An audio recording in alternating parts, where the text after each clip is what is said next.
رب العالمین والصلاة والسلام علی سید المرسلین اما بعد فاعوذ باللہ من الشیطان الرجیم بسم اللہ الرحمن الرحیم الصلاة والسلام علیک یا رسول اللہ وعلی آلک واصحابک یا حبیب اللہ الصلاة والسلام علیک یا نبی اللہ وعلی آلک واصحابک یا نور اللہ۔ میٹھے میٹھے اسلامی بھائیوں اور مدنی چینل کے ناظرین، ایک بار پھر پروگرام پیغام قرآن لے کر حاضر ہے۔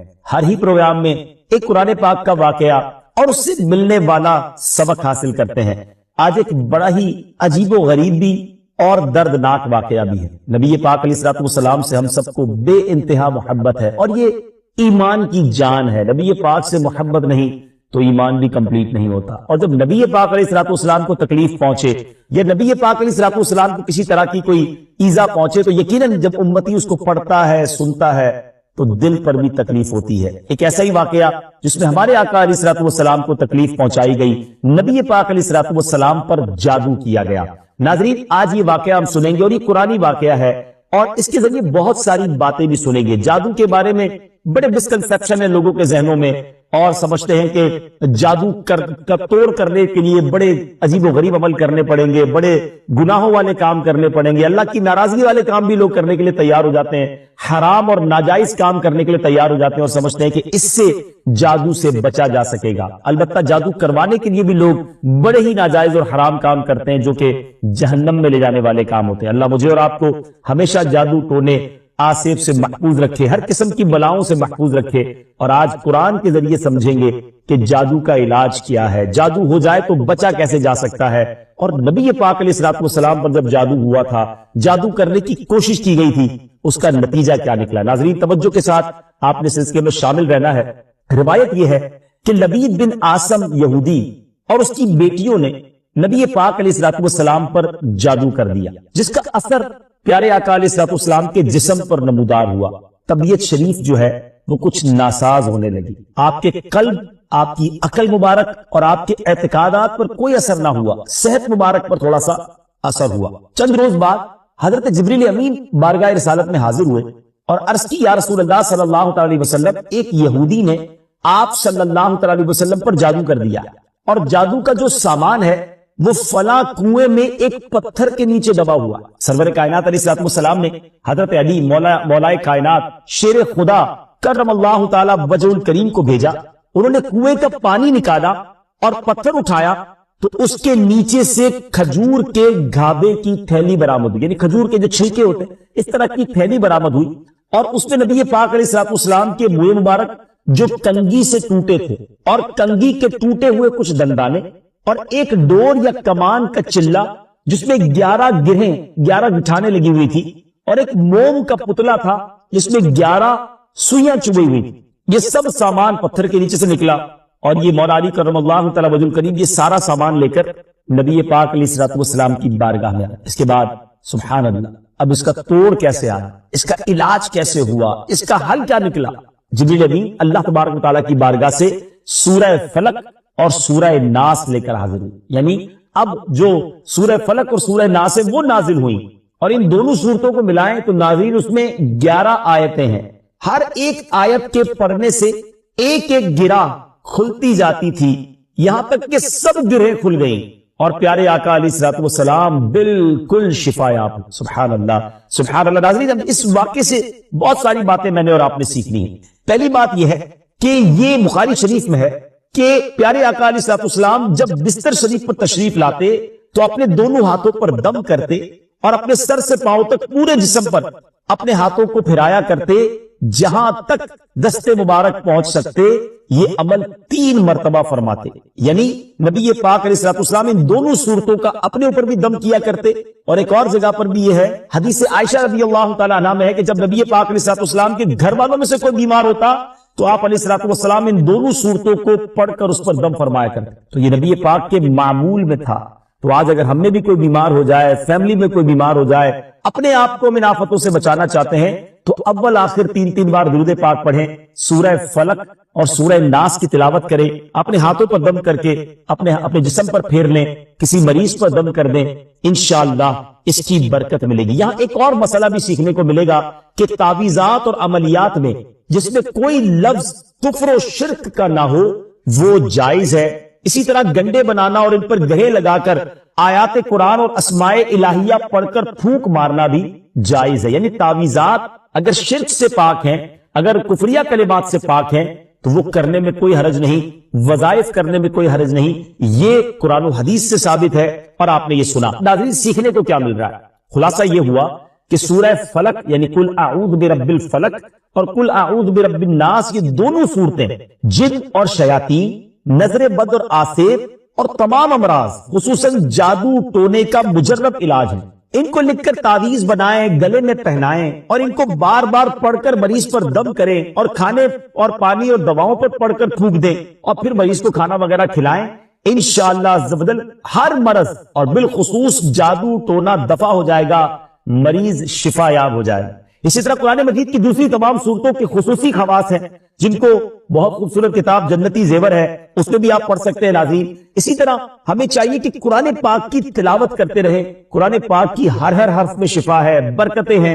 اور آج خاص طور پہ ہمارے ناظرین کو گویا وظیفہ، قرآنی وظیفہ مل رہا ہے. بہت سارے ناظرین یہ گزارش کرتے ہیں کہ ہمیں کوئی وظیفہ بتایا جائے. تو دیکھیں آج تو قرآن کے ذریعے، اور وہ وظیفہ جو نبی پاک کو رب کی طرف سے عطا ہوا، پیارے آقا علیہ الصلوۃ والسلام کو بھی شفا نصیب ہوئی، تو ہمیں ضرور اس کو اپنانا چاہیے. ناظرین، اس سے پہلے کہ میں مزید اس معاملے میں آگے بڑھوں، میں چاہتا ہوں کہ دونوں صورتوں کی تلاوت اور اس کا ترجمہ پہلے سن لیتے ہیں اور پھر مزید اس بارے میں بات کرتے ہیں کہ اس حیرت انگیز واقعے سے مجھے اور آپ کو مزید کیا سیکھنے کو ملتا ہے. پہلے سورہ فلق کی تلاوت ہوگی، سورہ ناس کی تلاوت ہوگی. میں یہاں ایک اور بات بھی کہنا چاہوں گا. کچھ لوگ یہ کہتے ہیں جناب ہم وظیفہ کرتے ہیں، اثر نہیں ہوتا، برکت نہیں ملتی. پہلے یہ چیک کر لیں کہ آپ کے مخارج ٹھیک ہیں، آپ تلاوت صحیح مخارج کے ساتھ کرتے ہیں. تو اب جو تلاوت آپ سنیں گے نا، تو اس میں یہ بھی چیک کر لیں کہ آپ کیا اسی طرح کے تلفظ کے ساتھ پڑھتے ہیں، اور اگر مسٹیک کر رہے ہیں تو قرآن پاک صحیح طریقے سے پڑھیے، پھر دیکھیے اس کی کیسی برکتیں ملیں. آئیے سورہ فلق اور سورہ ناس کی تلاوت اور اس کا ترجمہ. قل اعوذ برب الفلق من شر ما خلق ومن شر غاسق اذا وقب ومن شر النفاثات في العقد ومن شر حاسد اذا حسد. تم فرماؤ میں اس کی پناہ لیتا ہوں جو صبح کا پیدا کرنے والا ہے، اس کی سب مخلوق کے شر سے، اور اندھیری ڈالنے والے کے شر سے جب وہ ڈوبے، اور ان عورتوں کے شر سے جو گروہ میں پھونکتی ہیں، اور حسد والے کے شر سے جب وہ مجھ سے جلے. قل اعوذ برب الناس ملک الناس الہ الناس من شر الوسواس الخناس الذي يوسوس في صدور الناس من الجنة والناس. تم کہو میں اس کی پناہ میں آیا جو سب لوگوں کا رب، سب لوگوں کا بادشاہ، سب لوگوں کا خدا، اس کے شر سے جو دل میں برے خطرے ڈالے اور دبک رہے، وہ جو لوگوں کے دلوں میں وسوسے ڈالتے ہیں، جن اور آدمی. ناظرین، سورہ فلق اور سورہ ناس کے بے شمار فضائل و برکات ہیں. ایک اور حدیث پاک سنیے. حضرت عبداللہ بن خبیب رضی اللہ تعالیٰ عنہ فرماتے ہیں کہ ہم پر ہلکی بارش ہوئی اور اس وقت اندھیرا چھایا ہوا تھا، اور ہم پیارے آقا علیہ الصلوۃ والسلام کا انتظار کر رہے تھے کہ وہ آ کر ہمیں نماز پڑھائیں. پھر نبی پاک علیہ الصلوۃ والسلام ہمیں نماز پڑھانے کے لیے تشریف لائے اور ارشاد فرمایا پڑھو. میں نے عرض کی کیا پڑھوں؟ ارشاد فرمایا صبح و شام 3 بار قل هو اللہ احد، قل اعوذ برب الفلق اور قل اعوذ برب الناس پڑھو. ان کی تلاوت کرنا تمہیں ہر بری چیز سے بچائے. چلیں ایک اور وظیفہ مل گیا، سورہ اخلاص کو بھی شامل کر لیں. تو صبح و شام پڑھیں تو انشاءاللہ بری آفتوں سے، مصیبتوں سے، جادو ٹونے سے، آسیب سے، ان طرح کی بلاؤں سے انشاءاللہ محفوظ رہیں گے. ناظرین، یہاں کچھ مسائل بھی سیکھ لیتے ہیں. حضرت اسماء بنت امیس رضی اللہ تعالیٰ عنہ نے عرض کی یا رسول اللہ صلی اللہ تعالیٰ علیہ وسلم، جعفر کے بچوں کو جلد نظر ہوتی ہے، کیا مجھے اجازت ہے کہ ان کے لیے عمل کروں؟ نبی پاک علیہ الصلوۃ والسلام نے اجازت عطا فرمائی. تو سیکھنے کو یہ ملا کہ تعویذ اور عملیات جن میں کفر و شرک نہ ہو، کوئی کلمہ ناجائز نہ ہو، تو اس میں جو ہے وہ تعویذ کرنا، عمل کرنا جائز ہے، اور خاص کر وہ عمل جو آیات قرآنیہ سے کیے جائیں یا احادیث میں وارد ہوئے ہوں۔ اسی طرح چند مسائل بھی سیکھنے کو ملے۔ یہ دونوں صورتیں جو ہیں ان کے شان نزول سے ہمیں معلومات کیا ملتی ہیں۔ نمبر ایک، جادو اور اس کی تاثیر حق ہے۔ کچھ لوگ جادو کا انکار کر دیتے ہیں، یہ درست نہیں۔ جادو اور اس کی تاثیر حق ہے، کیونکہ قرآن میں اس کا ذکر ہے، اور نبی پاک علیہ الصلوۃ والسلام پر بھی آپ کی صحت مبارک پر اس کا اثر ہوا۔ نمبر دو، نبی کے جسم پر جادو کا اثر ہو سکتا ہے، جیسے تلوار، تیر اور نیزے کا بھی اثر ہوتا ہے۔ یہ شان نبوت کے خلاف نہیں ہے۔ ہاں، ایسا اثر نہیں ہو سکتا کہ جس سے نبوت کے متعلقہ امور میں خلل آ جائے۔ حضرت موسیٰ علیہ الصلوۃ والسلام کے مقابلے میں جادوگر بالآخر اس لیے فیل ہوئے کیونکہ وہاں جادو سے معجزے کا مقابلہ تھا، ورنہ حضرت موسیٰ علیہ الصلوۃ والسلام کے خیال پر بھی اس جادو نے اثر کیا کہ ان کو خیال ہوا کہ یہ لاٹھیاں، رسیاں چل رہی۔ نبی کریم علیہ الصلوۃ والسلام کے خیال پر بھی اسی طرح یہی اثر ہوا تھا۔ نمبر تین، جادو کو دور کرنے میں سورہ فلق اور سورہ ناس کو خصوصی تاثیر حاصل ہے۔ نمبر چار، جادو، ٹونے اور عملیات اور اثرات اور بیماریوں کو ختم کرنے کے لیے قرآن پاک کی صورتوں اور آیتوں کو استعمال کیا جا سکتا ہے، اور بخاری شریف میں سورہ فاتحہ کو اس مقصد کے لیے استعمال کرنے کا بیان موجود ہے۔ تو سورہ فاتحہ کو سورہ شفا بھی کہا جاتا ہے، تو یہ بھی شفا کے لیے بڑا مجرب اور بڑا پیارا وظیفہ ہے۔ ناظرین، یہ چند باتیں تو ہم نے اس واقعے کے متعلق سیکھی، سورہ فلق اور سورہ ناس کے کچھ فضائل بھی سنے۔ میں یہاں ایک اور بات بھی کرنا چاہتا ہوں کہ آج کل پرابلم یہ ہو گیا ہے کہ اتنے عاملین آ گئے ہیں، اتنے عمل کرنے والے لوگ آ گئے ہیں، اتنے بورڈ ہمارے شہروں اور وطن میں لگ جاتے ہیں کہ ایسا لگتا ہے ہر دوسرے آدمی پہ جن ہے یا اس پہ جادو ہو گیا ہے۔ خدارا جھوٹے عاملین سے اپنے آپ کو بچائیے۔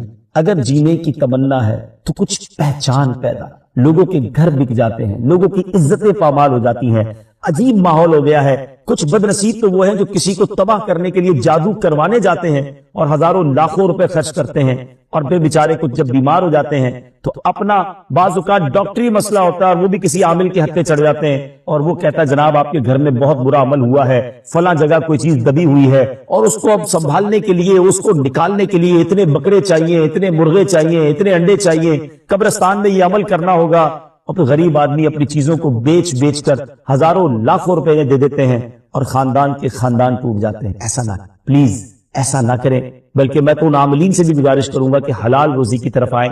دعوت اسلامی نے بڑا شاندار ایک انداز اختیار کیا، اللہ سلامت رکھے دعوت اسلامی کے مدنی ماحول کو۔ ناظرین، آپ سوچ رہے ہوں گے کہ پھر ہماری بیماریوں کے لیے ہم تعویذ کس سے لیں، ہم یہ وظائف کہاں سے لیں؟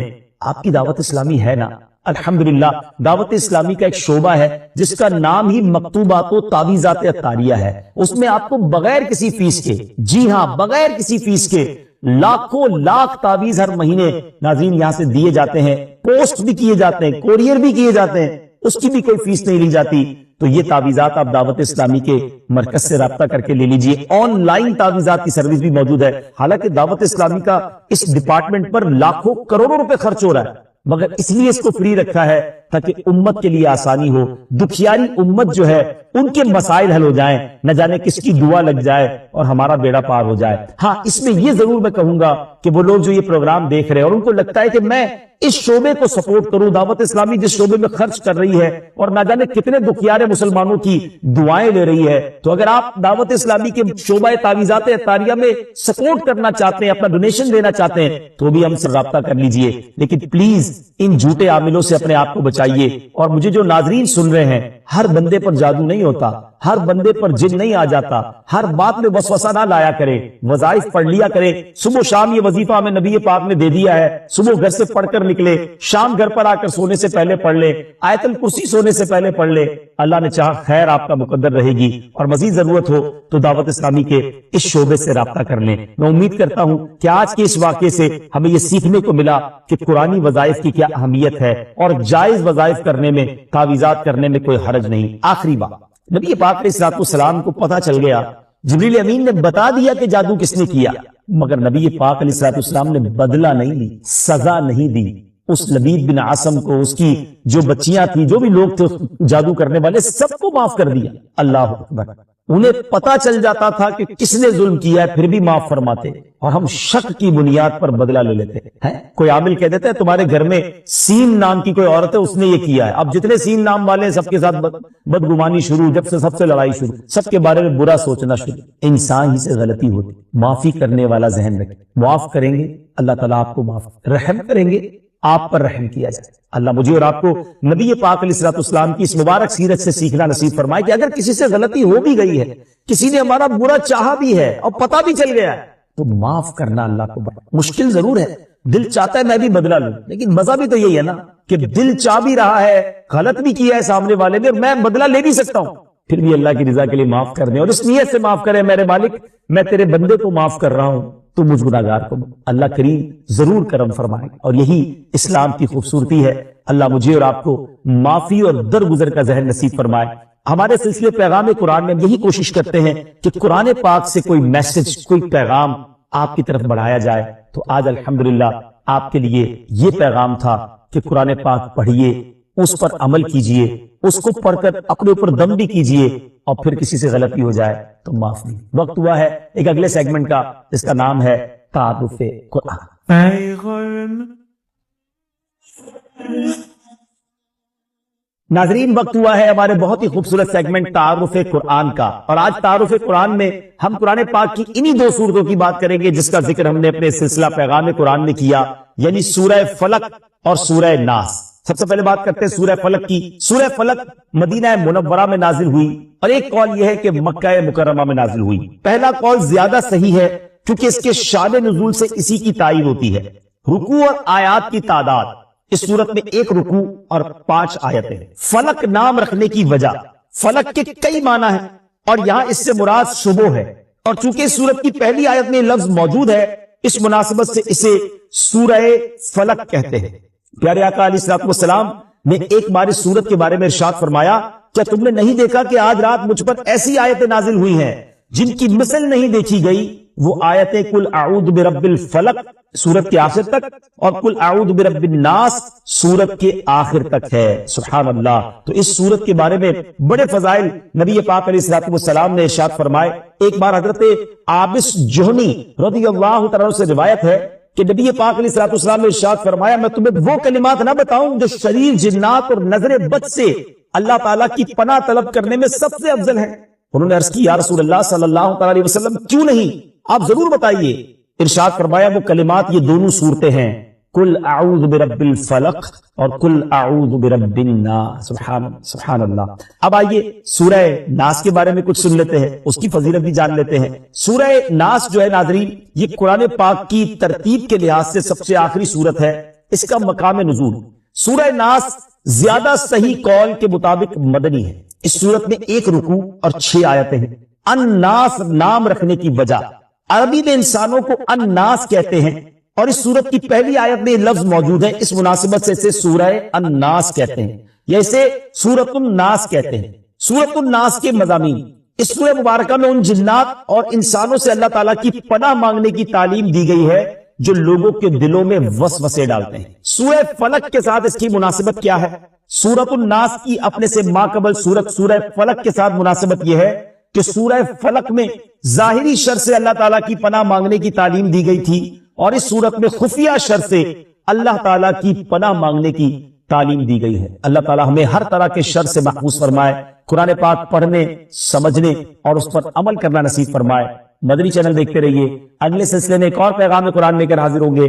صلو علی الحبیب صلی اللہ تعالی علی محمد صلی اللہ تعالی علیہ وسلم ہے، تو کہا میں تو ان کو نہیں جانتا اور میں تو ان کو مانتا بھی نہیں ہوں۔ اب آپ سمجھیے گا بات کو کہ وہ کہتا ہے نہ میں ان کو جانتا ہوں نہ میں ان کو مانتا ہوں۔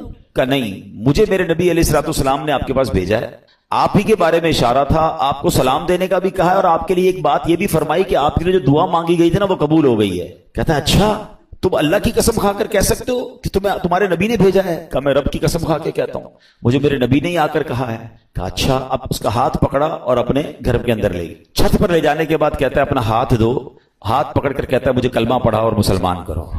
اشہد ان لا الہ الا اللہ واشہد ان محمد عبدہ ورسولہ۔ اس نے کلمہ پڑھا، مسلمان ہو گیا۔ مسلمان ہونے کے بعد اس نے اپنے بیٹے کو بلایا، بیٹے کو کہا بیٹا دیکھو میں مسلمان ہو گیا ہوں، اگر تم مسلمان ہوتے تو ٹھیک ہے، ورنہ تمہارا میرا آج سے رشتہ ختم۔ بیٹا کہتا ہے بابا جان آپ مسلمان ہو گئے، میں بھی کلمہ پڑھتا ہوں، کلمہ پڑھ کے وہ بھی مسلمان ہو گیا۔ اب جتنے لوگ اس گھر میں بزنس کرنے آئے تھے، لیتی دیتی کرنے آئے تھے، پیسے وصول یا بزنس میٹنگ چل رہی تھی، سب کو اس نے پتہ کیا کہا؟ کہ دیکھو بھائیو میں مسلمان ہو گیا ہوں، تم میں سے بہت سارے وہ لوگ ہیں جن کے اوپر میرے پیسے نکلتے ہیں، آج جو مسلمان ہوگا سارے پیسے معاف، اور جو مسلمان نہیں ہوتا میرے پیسے دو، تمہارا میرا کاروبار ختم۔ بڑی تعداد میں لوگوں نے کلمہ پڑھا، وہ بھی مسلمان ہو گئے۔ اپنی بیٹی کو بلایا، بیٹی کو کہا بیٹی دیکھو میں بھی مسلمان ہو گیا ہوں، تمہارا بھائی بھی مسلمان ہو گیا ہے، اگر تمہیں بھی مسلمان ہونا ہے تو مسلمان ہو جاؤ۔ اچھا بدقسمتی کی بات یہ ہے کہ مجوسی جو ہوتے ہیں نا، ان کے اندر بھائی بہن کی شادی کی اجازت ہوتی ہے، وہ بھائی بہن شادی کرتے ہیں معاذ اللہ۔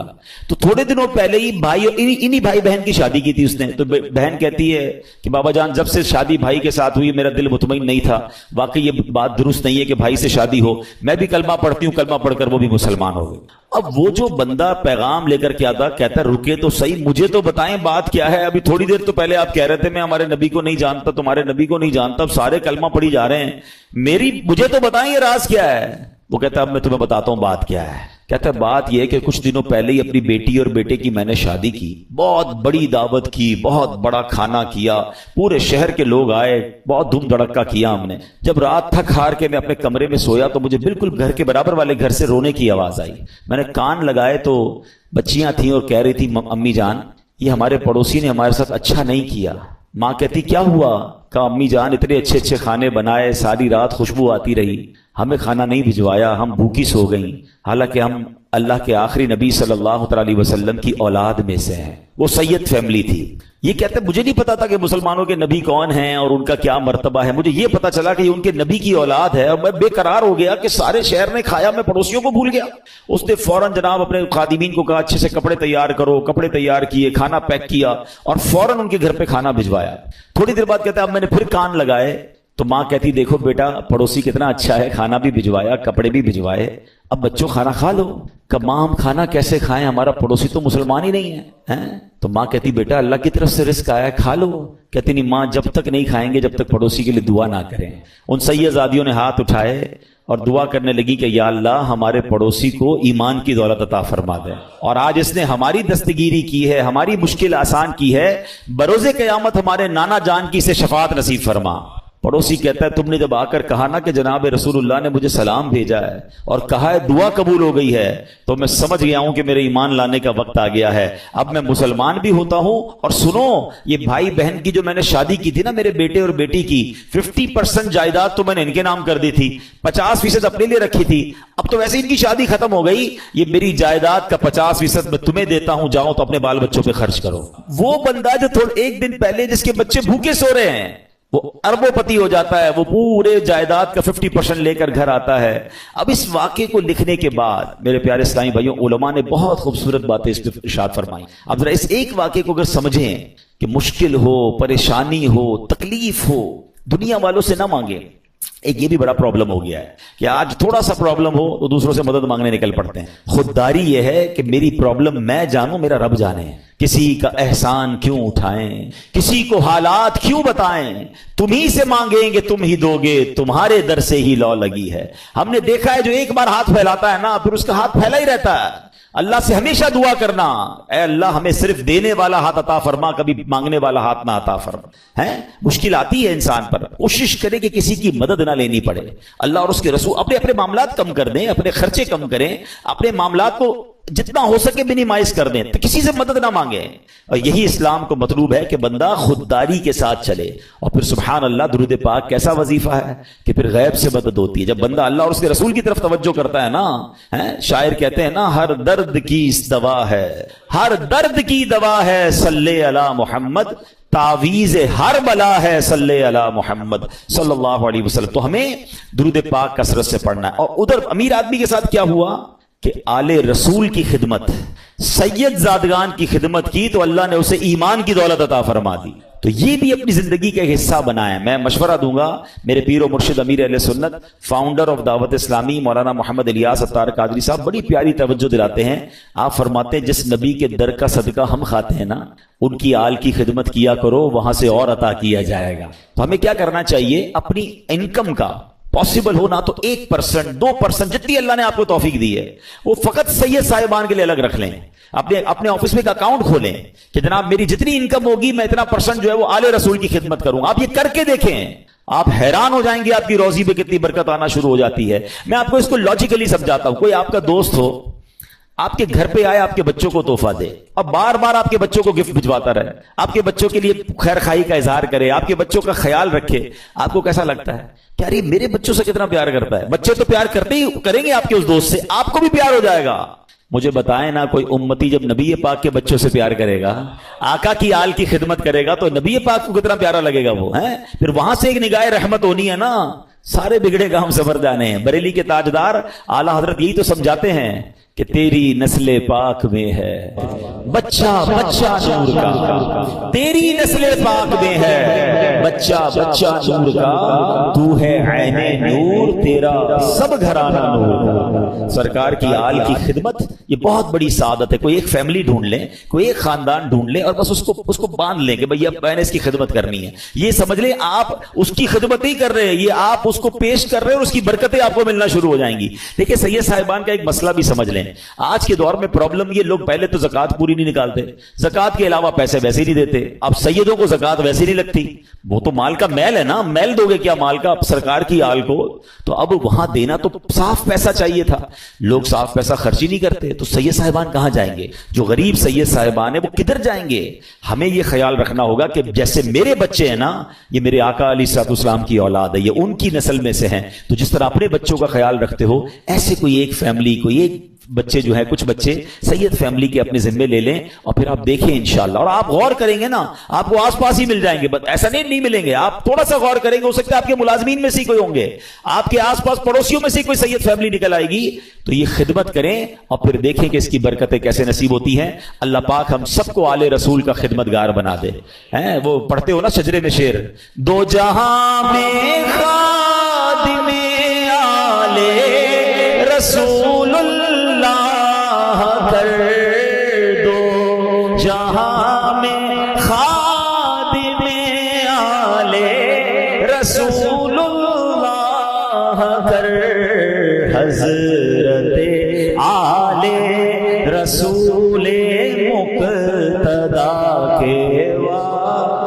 ہاں, جس کو ادھر بھی نوکری آل رسول کی مل گئی نا, پنجتن کی غلامی ادھر مل گئی اور ادھر بھی نوکری مل گئی, اس سے اچھی کون سی نوکری ہے؟ نیازی صاحب لکھتے ہیں نا, مجھ پہ کتنا نیازی کرم ہو گیا, دنیا کہنے لگی پنجتن کا گدا, اس گھرانے کا جب سے میں نوکر ہوا سب سے اچھی میری نوکری ہو گئی. آقا کی آل کا غلام بن جاؤں, ان کا نوکر بن جاؤں, اور کیا چاہیے؟ پھر دیکھو کیسا نوازتے ہیں انشاءاللہ. تو نیت کریں انشاءاللہ آل رسول کی خدمت کریں گے. درود پاک پڑھ لیجئے محبت کے ساتھ. صلو علی الحبیب, اللہم صلی علی سیدنا و مولانا محمد عدد ما فی علم اللہ صلاۃ دائمۃ بدوام ملک اللہ. شیطان کتنا بڑا دشمن ہے. قرآن پاک آپ نے پڑھا سنا ہوگا, بار بار, ایک جگہ نہیں کئی بار قرآن میں فرمایا, انہو لکم عدو مبین, شیطان تمہارا کھلا دشمن ہے. ایک جگہ ارشاد ہوتا ہے, ان الشیطان لکم عدو فاتخذوہ عدوا, فرمایا بے شک شیطان تمہارا دشمن ہے اور تم بھی اسے اپنا دشمن سمجھو.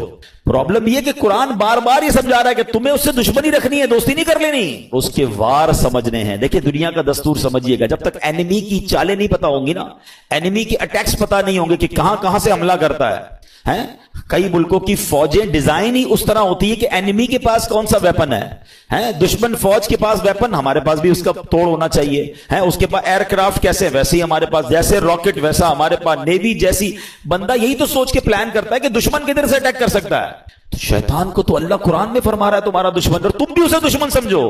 مگر بدقسمتی یہ ہے کہ بہت بڑی تعداد جو ہے وہ شیطان سے دشمنی نہیں دوستی کر لیتے ہیں. کتنی بری بات ہے, اللہ کا بھی دشمن ہے, ہمارا بھی دشمن ہے, اور اس سے دوستی کر رہے ہیں. قرآن میں ایک جگہ رب ارشاد فرماتا ہے, افتتخذونہ وذریتہ اولیاء من دونی وہم لکم عدو بئس للظالمین بدلا. فرمایا تو اے لوگوں کیا تم اسے اور اس کی اولاد کو میرے سوا دوست بناتے ہو, حالانکہ وہ تمہارے دشمن ہیں, ظالموں کے لیے کیا ہی برا بدلہ ہے. اللہ فرماتا ہے وہ تمہارے دشمن ہے, دوست مت بنانا.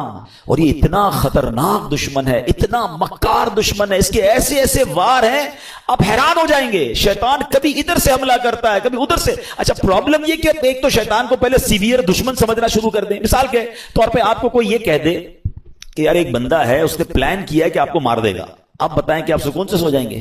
آپ پریشان ہو جائیں گے کہ اچھا میری جان لینا چاہتا ہے. ہاں وہ اس نے بنا پلان کیا ہوا ہے کہ آپ کو اڑا دے گا. اب آپ پولیس کے پاس جائیں گے, آپ اپنے گارڈز رکھنے کی کوشش کریں گے, معلومات کریں گے یار اس کا پلان کیا ہے, کیسے اٹیک کرے گا. دنیا میں کوئی میری جان لینا چاہے, جان لے سکے نہ لے سکے, میری نیند تو اڑا دیتا ہے. تھریٹ آ جائے تو بندہ, کسی کو پرچی آ جائے, کراچی میں تو بہت سارے واقعات چلتے رہتے ہیں نا. ہمارے پاس بھی بیچارے لوگ دعا کے لیے آتے ہیں, بھائی فون آ گیا ہے, فلاں چیز آ گئی ہے, ہوتا کچھ نہیں ہے, اس بیچارے کی نیند توڑ جاتی ہے. اللہ تعالیٰ ہم سب کو عافیت میں رکھے, ان ظالموں کے ظلم سے بچائے, دہشت گردوں کی دہشت گردیوں سے بچائے. مگر these are all examples for all of us, کہ یہ جب ہمارے ساتھ ہوتا ہے تو ہمارا کیا حال ہو جاتا ہے. افریقہ کے کئی ملک جہاں کڈنیپ کی دھمکیاں اور پتہ نہیں کیا کیا چل رہا ہوتا ہے دنیا میں. اچھا آپ میں سے کچھ لوگ ہوں گے کہیں گے یار مجھے تو کوئی دھمکی نہیں آئی, اللہ کا شکر, اللہ کرے کبھی آئے بھی نہ آپ کو. مگر یہ والی دشمنی تو قرآن نے بتا دی ہے نا, یہ دھمکی تو آپ کے پاس موجود ہے, یہ اٹیک, اور یہ دشمن آپ کا بھی ہے. وہ دشمن ہو نہ ہو, یہ دشمن سب کا ہے. قرآن کہہ رہا ہے تمہارا کھلا دشمن ہے. کیا اس کے لیے کوئی پلاننگ کی, اس سے بچنے کا کوئی غور کیا, اس کے لیے کسی کے پاس گئے کہ یار یہ کدھر کدھر سے حملہ کر سکتا ہے. مجھے ایک بات بتائیں, کوئی میری جان لے سکتا ہے دنیا میں, میری دولت لے سکتا ہے, مگر یہ سب چیزیں کم ہے. شیطان میرا ایمان لے سکتا ہے, اس سے قیمتی چیز کوئی نہیں ہے میرے پاس. اگر ایمان ہی چلا گیا تو پھر کیا ہے میرے پاس. وہ ایکچوئل اس کا جو الٹیمیٹ گول ہے نا شیطان کا, یہ سمجھنا ہوگا, اس کا الٹیمیٹ گول یہ ہے کہ وہ میرا اور آپ کا ایمان چھین لے اور ہم دنیا سے بے ایمان ہو کر جائیں. اور ایک بات یاد رکھیے گا, سارے روزے, ساری تراویح, ساری عبادت, ساری نمازیں, سارے صدقے, سارے حج, سب کچھ برباد ہو جاتے ہیں اس کے جو ایمان پہ دنیا سے نہیں جاتا. ہاں ایمان ہے تو سب کچھ ہے, ایمان کے بغیر گئے پھر کچھ بھی نہیں ہے. ہاں یہ پہلے سمجھ لیجئے بات کو. میرے اور آپ کی زندگی کا جو سب سے بڑا ٹارگٹ ہونا چاہیے نا, وہ ایمان کی حفاظت ہونا چاہیے. آپ کو پتا ہے اللہ کے نبی علیہ الصلوۃ والسلام کیا دعا کرتے تھے؟ یا مقلب القلوب ثبت قلبی علی دینک. اس دعا کا معنی کیا ہے؟ اے دلوں کو پھیرنے والے, میرے دل کو اپنے دین پر ثابت قدمی عطا فرما, اسٹیڈ فاسٹنس عطا فرما. کون دعا کر رہا ہے؟ جس کے صدقے مجھے اور آپ کو ایمان ملا. یہ میری اور آپ کی تربیت ہے کہ دل بدلتا ہے. اللہ سے مانگو کہ مرتے وقت قلب سلیم رہے, ایمان کی حالت میں دنیا سے جاؤں. اے ایمان والو اللہ سے ڈرو اور نہیں مرنا مگر مسلمان. یعنی یہ جملہ کیسا ہے یار؟ اگر یہ آیت کو سمجھ لیں کہ کہا جا رہا ہے مرنا ہے مگر مسلمان, یہ اس کا مطلب یہ ہوا کہ میری اور آپ کی زندگی کا جو مین ٹارگٹ ہونا چاہیے نا, کہ ادھر سے کوئی چھیننے کی کوشش کر رہا ہے, ادھر سے میرا ایمان چھیننے کی کوشش کر رہا ہے. ایکچولی شیطان ہمارے سامنے اپنے اصلی روپ میں نہیں آتا, اس کے چیلے آتے ہیں, اس کے چیلے چپاٹے. اب ہر طرح کے لوگ نکلے ہوئے نا, کبھی چینل پر, سوشل میڈیا پر, کوئی قرآن کا انداز بیان کر رہا ہے, کوئی دین کا نیا انداز لے کر آیا ہے, کہیں نہ کہیں سے اٹیک کر کے آپ کا ایمان چھیننا چاہتا ہے. اعلیٰ حضرت امام اہل سنت نے 100 سال پہلے کہہ دیا تھا, سونا جنگل رات اندھیری, چھائی بدلی کالی ہے, سونے والوں جاگتے رہیو, چوروں کی رکھوالی ہے. یہ تو 100 سال پہلے کا تھا, اب تو کتنے فتنے ہیں. پتہ ہے اعلیٰ حضرت نے کیا کہا؟ آنکھ سے کاجل صاف چرا لیں یا وہ چور بلا کے ہیں, تیری گٹھڑی تاکی ہے اور تو نے نیند نکالی ہے. ہمیں پتہ ہی نہیں ہے, لوگ ہمارے ایمان کے پیچھے پڑے. ہم کہتے ہیں یار میں تو اس کی بھی سنتا ہوں, میں تو اس کی بھی سنتا ہوں, میں بد مذہبوں کے ساتھ بھی بیٹھتا ہوں, کچھ غیر مسلم دوست بھی بنائے ہوئے ہیں, میں سب کے ساتھ بیٹھتا ہوں. جناب نہیں, ایمان بچانا ہے تو ایسی محفلوں, ایسی گیدرنگز کو چھوڑنا ہوگا, سب کی نہیں سننی ہے. ہم اتنے مضبوط نہیں ہیں کسی کی سننے سے. آپ کو پتا ہے نبی پاک علیہ الصلوۃ والسلام نے حضرت عمر فاروق رضی اللہ عنہ کو تورات پڑھنے سے منع فرما دیا تھا. وہ کون ہے؟ حضرت عمر فاروق. اب بتائیے میری اور آپ کی کیا اوقات ہے؟ بندہ کہتا ہے میں ذرا دوسروں کی کتابیں بھی پڑھوں گا, دوسروں کے دلائل بھی سنوں گا. ارے پہلے مجھے اپنے دین کے بارے میں کچھ پتا نہیں ہے اور میں چلا سب کی باتیں سننے. تو ایمان بچانا ہے تو اس کی فکر کرنی ہے. اچھا اب میں آپ کو شیطان کے کچھ واقعات کے ذریعے سمجھاتا ہوں کہ کیسا مکار ہے, کیسا گیم کرتا ہے. ایک کتابوں میں لکھا, برسیسا نامی ایک شخص تھا اور بہت بڑا عبادت گزار تھا. اس بندے نے 200 سال اللہ کی عبادت کی اور ایک بھی گناہ نہیں کیا. اچھا اب ایسا کوئی نیک بندہ ہو تو شیطان کہاں چھوڑے گا اس کو. یہ میں ایک اور بات آپ کو بتا دوں کہ شیطان نیک آدمی پر زیادہ حملے کرتا ہے. یاد رکھیے گا, جو پہلے ہی کچھ نہیں کر رہا اس کو شیطان نے کہا تو ساڑھا ساتھی ہے, نہ نماز پڑھ رہا ہے, نہ روزے رکھ رہا ہے اور بدکاریاں کر رہا ہے, شراب پی رہا ہے. نہیں, اس کو لیے پرابلم ہے نیک آدمی جو نمازیں پڑھ رہا ہے, جو روزے رکھ رہا ہے, جو نیکی کی نیت کر بیٹھا ہے, جو علم دین سیکھ رہا ہے, وہ بے چین رہتا ہے اس کے بارے میں. تو آپ جتنا دین کی طرف آئے نا, اب تیار ہو جائیں, he will attack you, but انشاءاللہ اللہ کی رحمت سے ہم اپنے آپ کو بچائیں گے انشاءاللہ. ہماری کوئی اوقات نہیں, ہم اللہ سے ہی مدد مانگیں گے انشاءاللہ, اور مانگتے رہا کرو رب سے مدد. کہ اللہ شیطان کے مقابلے میں میری مدد فرما, مجھے طاقت دے, مجھے قوت دے, اور اس مردود کے مقابلے میں مجھے کامیابی عطا فرما. ٹھیک ہے. بہرحال اب شیطان کی تو حالت خراب, 200 سال کوئی گناہ نہیں. شیطان پہنچ گیا اس کے پاس انسانی صورت میں, اور جا کر کہتا ہے کہ مجھے آپ کے ساتھ عبادت کرنی ہے. اللہ کا نیک بندہ کہتا ہے مجھے اللہ کی عبادت میں کوئی دوست نہیں چاہیے, میں جانوں میرا رب جانے, مجھے کوئی نہیں چاہیے. اس کا ایک عبادت خانہ تھا, وہ اس پہ عبادت کرتا تھا. اس نے شیطان کو انٹری نہیں دی. اس مردود نے کیا کیا تھا, انسانی صورت میں اسی نیک آدمی کے گھر کے باہر بیٹھ کر عبادت شروع کر دی, ڈھونگ کے لحاظ میں. اب وہ کھڑکی سے دیکھتے پورا دن ہو گیا, رات ہو گئی, عبادت کیے جا رہا ہے. 1 دن 2 دن 3 دن, نہ کھانا نہ پینا نہ سونا. برسیسا حیران کہ یار میں 200 سال سے عبادت کر رہا ہوں, مجھے بھوک بھی لگتی ہے, مجھے نیند بھی آتی ہے, نہ اس کو نیند آ رہی ہے نہ اس کو کھانے کی ضرورت ہے. دروازہ کھول کے کہا بھائی یہ تو بتاؤ تمہیں یہ عبادت کہاں سے سیکھی ہے, تمہیں نیند بھی نہیں آتی, تمہیں کھانا بھی نہیں کھانا. کہتا بات یہ, میں اسی لیے تو آپ کے پاس آیا تھا, آپ نے تو مجھے لفٹ ہی نہیں کرائی. میں آپ کو اصل راز بتاؤں, مسئلہ یہ ہے کہ میں نے زندگی میں ایک گناہ کیا. جب مجھے نیند آتی ہے نا مجھے وہ گناہ یاد آ جاتا ہے, میں پھر چونک جاتا ہوں, پھر خوف خدا طاری ہوتا ہے, میں جاگتا ہوں. بھوک لگتی ہے پھر وہ گناہ یاد آتا ہے. آپ کا پرابلم ہی آپ نے کوئی گناہ نہیں کیا ہے. اب دیکھو شیطان کا وار. اگر آپ کو یہ لیول چاہیے نا عبادت کا کہ نہ آپ کو نیند آئے نہ آپ کو جناب بھوک لگے اور آپ ساری رات اللہ کی عبادت کرتے رہے, آپ ایک گناہ کر لیں. کہتا ہے عجیب آدمی ہوں, جس رب کی عبادت کر رہا ہوں وہاں اس کی بارگاہ میں گناہ کروں, کہ پھر نہیں ملے گی ایسی پھر آپ کو لذت نہیں ملے گی. اب دیکھیں کیسا خطرناک وار ہے. برسیسا کہتا ہے اچھا پھر مشورہ دو کون سا گناہ کروں. شیطان سے کہتے ہیں کون سا گناہ کروں. شیطان کہتا ہے پھر ایسا کریں آپ بدکاری کر لیں. کہتا ہے خدا کا خوف کر, اتنا بڑا گناہ زنا بدکاری میں کروں؟ نہیں میں نہیں کرتا. کہ پھر ایسا کرے قتل کر لے. کہ کیسے آدمی ہو, میں کسی بندے کو مار دوں قتل کروں؟ نہیں میں نہیں کرتا. اچھا پھر ایسا کرے شراب پی لیں. کہتے ہیں ہاں یہ تھوڑا چھوٹا گناہ لگ رہا ہے. اب یہاں ایک اور بات سیکھنی ہے. میں تھوڑے واقعات کو بریک اس لیے کرتا ہوں کہ ٹو دی پوائنٹ آپ کو بات بھی سمجھ آئے. ہمارے اندر بہت سارا شیطان نے دماغ میں ڈالا یار یہ چھوٹا گناہ یہ کر لو, یہ بڑا ہے یہ نہیں کرو. پتہ نہیں اپنے طور پہ ہم نے کیٹیگری بنا لی ہے. سمجھیے بات کو, ہمیں نہیں پتا کون سا گناہ رب کی نافرمانی کا اور غضب کا اور ناراضگی کا باعث بن جائے, وہی گناہ میں جہنم کے گہرے گڑھے میں ڈال دے. کسی گناہ کو چھوٹا مت سمجھنا. ٹھیک ہے. برسیسا کہتا ہے ہاں یہ ٹھیک ہے, شراب پی لیتا ہوں. شراب پی, نشہ چڑھا, اور پی, اب بدکاری کی, اور جب بدکاری کر لی تو اب قتل بھی کر دیا. اللہ اکبر. پولیس آئی اور برسیسا کو پکڑ کے لے گئی. اب جب پھانسی کا حکم ہو گیا, پھانسی گھاٹ پر برسیسا موجود تھا. شیطان ادھر پہنچ گیا. کہتا ہے ایک راستہ ہے میں تجھے بچا سکتا ہوں. کہ بدبخت تیری وجہ سے تو میں پھانسی میں پہنچ گیا, تو نے کہا گناہ کر لے, مجھ سے ایک نہیں 3 گناہ ہو گئے اور آپ پھانسی پھندے پر آ گئے. بولے میں بچا سکتا ہوں. بولو بتاؤ کیسے بچ سکتا ہوں. کہا تم ایسا کرو خدا کا انکار کرو اور مجھے سجدہ کر دو.